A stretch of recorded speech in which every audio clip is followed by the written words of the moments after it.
अस्सलाम वालेकुम students, welcome to my channel. बच्चों, आज की वीडियो में हम स्टार्ट कर रहे हैं क्वेश्चन नंबर 13 एक्सरसाइज नंबर 11.2 के लिए। तो देखिए क्वेश्चन है क्या, the sides of a parallelogram are 25 centimetre and 35 centimetre long. मेरे पास एक पैरेललोग्राम है जो कि मैंने यहाँ बना लिया है। अब उसमें क्या कह रहे हैं सर, इसकी एक जो साइड है वो 25 सेंटीमीटर की है और दूसरी की लेंथ क्या है 35 सेंटीमीटर लॉन्ग। ठीक है, आगे क्या कह रहे हैं, तो हमने कहा one of its angle is 36, find the length of its diagonal. अब उन्होंने कहा सर पहली कंडीशन हमने क्या बना लिया, पैरेललोग्राम बना लिया, तो एक साइड की लेंथ हमने ले ली 35 और दूसरी साइड की हमने लेंथ क्या कंसिडर कर ली 25 सेंटीमीटर।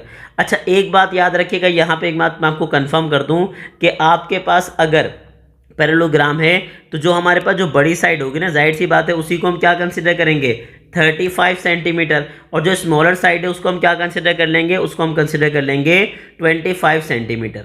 ठीक है, अब उन्होंने क्या कहा, जो एक एंगल है वो क्या है 36। अब मर्जी है आप एंगल ए को 36 कंसिडर करें या सी को, क्योंकि देखें बी और डी तो नहीं हो सकते, क्योंकि बेसिकली ये आपके पास एंगल क्या है बड़े। अगर आप नोटिस करें, देखें मैं आपको समझाता हूँ, अगर यहाँ एल शेप बनती ना यूं, तो ये एंगल होता 90, लेकिन ये 90 से भी क्या है ग्रेटर है। मतलब अगर यहाँ पे एंगल ऐसे स्ट्रेट बन रहा होता तो ये क्या होता 90, लेकिन अगर आप नोटिस करें तो 90 से बैंड हुआ हुआ है, नीचे है, तो इसका मतलब आपके पास जो एंगल है वो 90 से ही बड़ा है। इसी तरह अगर डी की बात करें तो याद रखिएगा डी को भी आप 36 नहीं ले सकते, क्योंकि अगर डी की बात करें तो याद रखिएगा 90 तब होता जब यहाँ तक होता, लेकिन ये मजीद बैंड है, इसका मतलब ये डी भी जो है वो 90 से क्या है बड़ा एंगल है। तो याद रखिएगा, या तो आप ए को कंसिडर करेंगे या तो किसको कंसिडर करेंगे सी को। अब हमें फाइंड आउट क्या करना है, हमें फाइंड करनी है लेंथ ऑफ डायगनल। डायगनल क्या होती है, अपोजिट साइड, मतलब अगर अपोजिट साइड को मिलाऊं तो जो लाइन बनेगी वो बेसिकली कहलाएगी डायगनल। तो यानी कि एक डायगनल ऐसे बनेगा और एक डायगनल यहाँ से बी से डी तक के बनेगा। और अगर आप नोटिस करें तो सवाल में क्या है, find the length of its diagonals, मतलब एक की डायगनल की लेंथ नहीं निकालनी है आपको, दोनों डायगनल की क्या निकालनी है लेंथ, ए सी की भी और बी डी की भी। तो पहले एक काम करते हैं, हमारे पास जो एंगल यहाँ पे 36 है ना, दूसरा एंगल फाइंड करते हैं। यहाँ पे अगर बी से बन रहा है तो एंगल क्या होगा बीटा। अब उन्होंने कहा सर ए से बनने वाला एंगल क्या है अल्फा और बी से बनने वाला एंगल क्या है हमारे पास बीटा। जैसे ही हमने मेंशन किया हमें एक चीज़ याद आ गई सर, क्या याद आ गया, हमने मेंशन किया sir sum of any two adjacent angle. याद रखिएगा आपके पास अगर ये क्या है पैरेललोग्राम है, तो अगर आप उनके एडजेसेंट एंगल का सम लेंगे कहाँ पे, ऑफ पैरेललोग्राम के अंदर, तो आपके पास जो एडजेसेंट एंगल का सम आएगा वो हमेशा क्या आएगा, वो हमेशा आएगा एस इक्वल टू 180। वो किसके इक्वल होगा, वो हमेशा किसके इक्वल होगा 180 के। देखें अगर आप देखें भी यहाँ पे प्रॉपर्ली देखें, अगर मैं इन दोनों एंगल का सम करूंगा, बेसिकली इसका ऑल्टरनेट एंगल बनेगा यहाँ पे और दोनों को मिलाऊंगा तो बनेगा स्ट्रेट एंगल, और स्ट्रेट एंगल किसके इक्वल होता है 180 के इक्वल। तो याद रखिएगा अगर मैं इन दो एंगल का सम करूंगा तो भी आपके पास क्या होगा 180, सी और डी का सम करूंगा तो भी क्या आएगा 180, बी सी का भी सब सम करूंगा आएगा 180, और ए और बी का भी सम करूंगा तो क्या आएगा 180। तो मैंने यहाँ मेंशन कर दिया कि सर आपके पास जब एंगल अल्फा और बीटा का सम किया जाएगा तो आपके पास जो सम आएगा वो क्या आ जाएगा 180 आ जाएगा। तो एंगल अल्फा मेरे पास क्या गिवन है, उन्होंने 36 दिया हुआ है, और बेसिकली मुझे क्या करना है, मुझे एंगल बीटा फाइंड आउट करना है, क्योंकि अगर डायगनल चाहिए तो डायगनल के लिए आपको एंगल बीटा भी क्या होना चाहिए पता। तो अब हमने क्या किया 36 प्लस तरह के क्या हो गया माइनस, और जैसे ही आपने माइनस किया तो हमारे पास जो एंगल बीटा आया वो हमारे पास क्या आ गया भाई 144 डिग्री। ठीक है, जैसे ही हमने मेंशन किया कि हमारे पास एंगल बीटा आ चुका, और एंगल बीटा हमारे पास क्या बताइए, उन्होंने कहा सर एंगल बीटा आपके पास है 144 डिग्री। ठीक है भाई, चलें हो गया। अब मुझे फाइंड आउट क्या करना है, मुझे फाइंड आउट करना है लेंथ ऑफ इट डायगनल।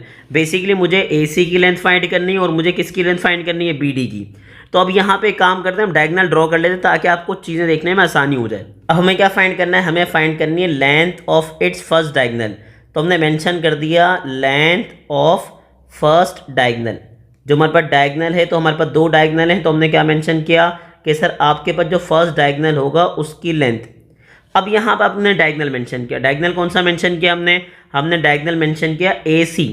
ठीक है, अब ए सी के लिए हमें अगर डायगनल की लेंथ फाइंड करनी है तो याद रखिएगा अगर साइड बी है तो बी की जो अपोजिट साइड होगी वो क्या हो जाएगी स्मॉल बी। मतलब बी के जो अपोजिट साइड होगी वो होगी साइड बी, और रिप्रेजेंट किससे करेंगे, स्मॉल बी से। तो यानी कि हमें फाइंड करनी है बी की लेंथ। अच्छा, बी की लेंथ फाइंड करनी है तो हमें गिवन क्या क्या ये देखिएगा। उन्होंने कहा सर हमें गिवन है सबसे पहले सी के अपोजिट साइड होगी स्मॉल सी, और ए के अपोजिट साइड हो जाएगी स्मॉल ए। तो हमारे पास क्या क्या गिवन है, उसने कहा सर हमारे पास ए गिवन है, ए कितना है 25 सेंटीमीटर। अच्छा ठीक है, और हमारे पास क्या गिवन है, उन्होंने कहा सर सी गिवन है, सी हमारे पास क्या है 35 सेंटीमीटर। अब मुझे बताइए यहाँ पर उसने कहा सर एंगल अल्फा गिवन है, तो याद रखिएगा एंगल अल्फा आप यूज़ ही नहीं कर सकते, क्योंकि एंगल जो अल्फा था वो क्या हो चुका है, कट हो चुका है। तो एंगल अल्फा यूज़ नहीं करेंगे, आपने जो अभी बीटा निकाला है ना, आप यूज़ करेंगे एंगल बीटा। तो हमारे पास एंगल बीटा कितना गिवन है, उसने कहा सर एंगल हमारे पास बीटा गिवन है 144 डिग्री। और मुझे फाइंड आउट क्या करना है, मुझे फाइंड आउट करना है साइड बी की लेंथ, यानी कि बेसिकली मुझे फाइंड करना है लेंथ ऑफ डायगोनल, जो बेसिकली मेरे पास क्या है बी। अब बी के लिए उन्होंने कहा सर अगर एंगल आपके पास गिवन है तो फॉर्मूला क्या होगा, हमारे पास फॉर्मूला होगा क्या, बी स्क्वायर। हम यूज़ करेंगे लॉ ऑफ कोसाइन, और वो क्या होगा, B square equals to A square plus C square. फिर हमारे पास क्या आ जाएगा -2ac, और साथ में क्या आ जाएगा कॉस, और बेसिकली एंगल क्या यूज़ करेंगे 144 डिग्री। ठीक है, अच्छा मैंने यहाँ डायरेक्टली मेंशन कर दिया 144 डिग्री कॉस बीटा। ठीक है, अब हम वैल्यू प्लेस करते हैं। तो हमारे पास ए क्या है, ए हमारे पास है बेसिकली 25 सेंटीमीटर। ठीक है, सी हमारे पास क्या है भाई, सी हमारे पास है 35 सेंटीमीटर। आगे हमारे पास क्या आ गया -2, ए की जगह 25। ठीक है, एंड सी की जगह हमारे पास क्या आ गया 35। साथ में हमारे पास क्या है कॉस बीटा, और बीटा हमारे पास क्या आ गया 144 डिग्री। अब क्या करेंगे, सिंपल कैलकुलेटर ओपन करेंगे और देखेंगे हमारे पास वैल्यू है क्या।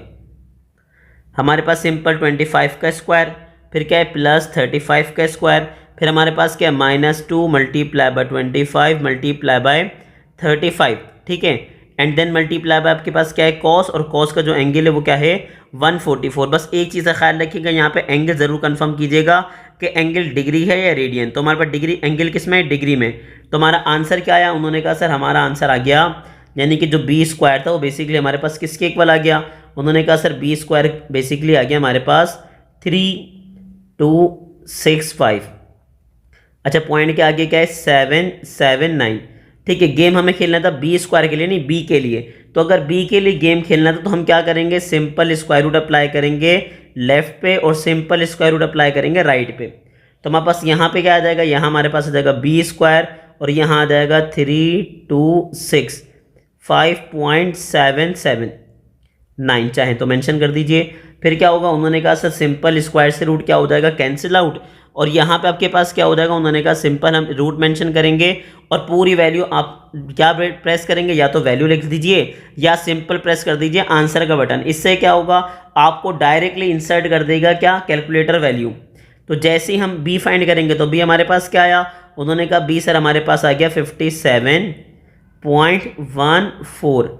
ठीक है, सेंटीमीटर। अगर सारी वैल्यू सेंटीमीटर में थी तो याद रखिएगा जो बी आपको मिलेगा वो भी किसने मिलेगा, सेंटीमीटर में। यानी कि मेरे पास जो लेंथ ऑफ फर्स्ट डायगोनल आ गई वो आपके पास क्या आ गई 57.14 सेंटीमीटर। लेकिन मुझे एक लेंथ नहीं फाइंड करनी, मुझे दोनों लेंथ फाइंड करनी है। तो अब मैं क्या करूंगा, अब मैं बेसिकली फाइंड करूंगा सेकेंड लेंथ। अब हमें फाइंड आउट क्या करना है, हमें फाइंड करनी है लेंथ ऑफ सेकेंड डायगोनल। अच्छा, लेंथ ऑफ सेकेंड डायगोनल के लिए हमें फाइंड करनी है लेंथ ऑफ बी डी। ठीक है, अब बी डी बेसिकली होगा किसके इक्वल, उन्होंने कहा सर बी डी होगा ए के अपोजिट है, तो मुझे फाइंड करनी है साइड ए की लेंथ। अच्छा, पहली बात। दूसरी बात आपके पास गिवन क्या है, उन्होंने कहा सर वर्टेक्स डी के जो अपोजिट साइड है वो 35 हो जाएगी, और अगर यहाँ पे A25 तो याद रखिएगा जो वर्टेक्स बी है उसके अपोजिट साइड भी क्या हो जाएगी 25 सेंटीमीटर। ठीक है, तो यानी कि बेसिकली बी आपके पास क्या हो जाएगा 25। अब स्टूडेंट ने यहाँ पे कहा सर अगर ये B25 है तो अभी तो बी हमने बेसिकली क्या फाइंड किया था 57.14। तो याद रखिएगा अब आपके पास ट्राइंगल बन रहा है बच्चों, क्या बन रहा है, ये ट्राइंगल।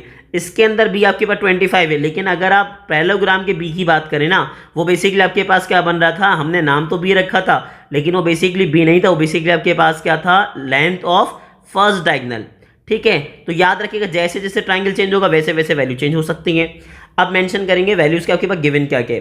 उन्होंने कहा सर बी हमारे पास गिवन है, बी हमारे पास क्या गिवन है भाई 25 सेंटीमीटर। अच्छा, डी हमारे पास क्या गिवन है, उन्होंने कहा सर डी हमारे पास गिवन है 35 सेंटीमीटर। एंगल अल्फा गिवन है, क्योंकि ए से बन रहा है तो एंगल अल्फा गिवन है, और एंगल अल्फा मेरे पास कितना है भाई 36 डिग्री। अच्छा मुझे फाइंड आउट क्या करना है, मुझे फाइंड करनी है साइड ए की लेंथ। तो अब बताएंगे कि बेसिकली फॉर्मूला क्या होगा। उन्होंने कहा सर ए के लिए फॉर्मूला यूज करेंगे लॉ ऑफ कोसाइन, और वो क्या होगा, ए स्क्वायर इक्वल टू हमारे पास हो जाएगा B square plus C square minus 2bc and then हमारे पास आ जाएगा कॉस अल्फा। ठीक है, अब हमारे पास बी की जगह वैल्यू क्या आएगी, उन्होंने कहा सर बी की जगह वैल्यू आ जाएगी 25 स्क्वायर एंड देन हमारे पास सी की जगह क्या आ जाएगा, सी की जगह आ जाएगा 35 स्क्वायर माइनस का 2, तो बी की जगह हमारे पास आ जाएगा 25, सी की जगह सिंपल आ जाएगा 35 एंड आपके पास क्या है कॉस अल्फा, तो अल्फा हमारे पास कितना है भाई 36 डिग्री। तो हमने कैलकुलेटर में सारी वैल्यूज प्लेस करी, तो हमारे पास सिंपल क्या आ गया भाई, सिंपल हमारे पास आ गया ए स्क्वायर इक्वल्स टू हमारे पास क्या आ गया भाई 434.22। अब उसने कहा सर गेम किसके लिए खेलना है, ए के लिए, तो अगर ए पे स्क्वायर लगा हुआ है तो स्क्वायर रिमूव करने के लिए आप क्या करेंगे, आप अप्लाई कर देंगे स्क्वायर रूट। तो यहाँ पे आपके पास बेसिक लिखा हुआ था क्या ए स्क्वायर, यहाँ पे आपके पास क्या है 434.22।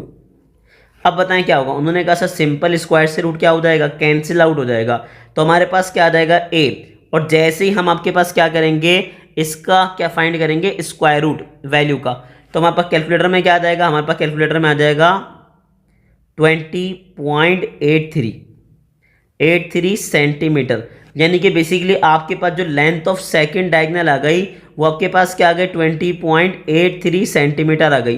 तो मुझे पूरी उम्मीद है कि आपको क्वेश्चन नंबर 13 बहुत अच्छे से समझ आ गया होगा, और ये पेपर पॉइंट ऑफ व्यू से अच्छा इंपॉर्टेंट क्वेश्चन है, तो आपको इसकी भरपूर प्रैक्टिस करनी है। हमारे चैनल को लाइक करें, सब्सक्राइब करें और ज़्यादा से ज़्यादा शेयर करें।